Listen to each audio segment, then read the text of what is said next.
Assalamualaikum warahmatullahi wabarakatuh. Saya mengajak seluruh masyarakat mensukseskan Pekan Kebudayaan Aceh ke-8 yang akan diselenggarakan tanggal 4 sampai dengan 12 November 2023.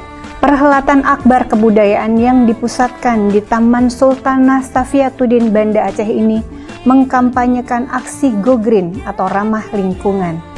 Dengan hashtag PKA8 Go Green, saya mengajak seluruh masyarakat Aceh dan hadirin dapat menerapkan kampanye ini dengan mengikuti prinsip dasar utama dari aksi Go Green. Maka dari itu, seluruh pengisi rangkaian PKA dan pengunjung diimbau untuk mengurangi penggunaan bahan plastik sekali pakai, memilah dan membuang sampah pada tempatnya, membawa tumbler dan tas belanja sendiri.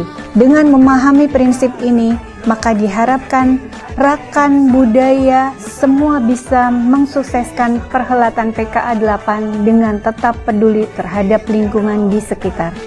Rekan budaya, mari kita sukseskan bersama PKA8 tahun 2023 dengan PKA8 Go Green untuk mendukung kelestarian alam. Yuk, kita jaga dan lindungi lingkungan kita. Terima kasih. Wassalamualaikum warahmatullahi wabarakatuh.